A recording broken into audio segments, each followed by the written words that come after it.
هذا منزل غالي. ينفع اقول حاجه زي كده بالعربي؟ اكيد لا.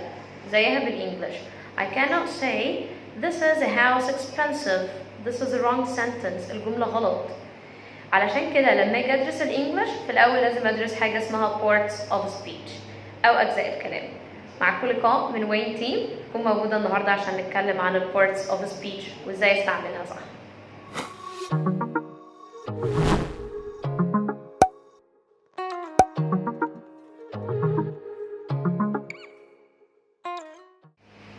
parts of speech أجزاء الكلام.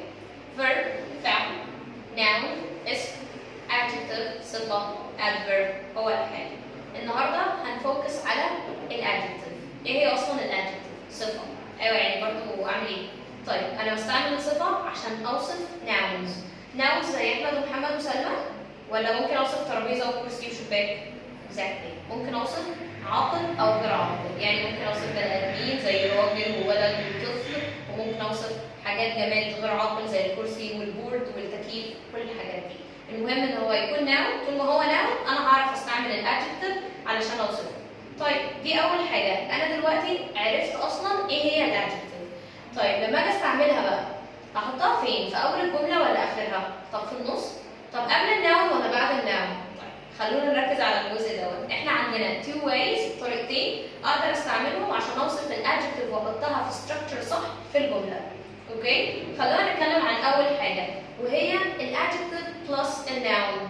adjective plus noun مش العكس يا شباب عشان دي common mistake. تمام؟ طيب انا هنا عندي example قلت she is a smart girl. she is a smart girl. هي بنت ذكيه. فين الادجكتيف هنا؟ هي smart. فين الناون؟ هي girl. يعني انا حققت الارانجمنت او الترتيب بتاع الستراكشر الصح عندي، الادجكتيف وبعدين الناون.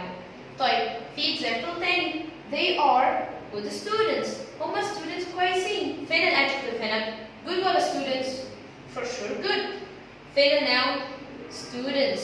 فانا كده برضه حققت الترتيب الصح اللي هيديني structure صح للجمله لما استعمل adjective. دي اول way. ايه هي اول way؟ adjective plus الناون.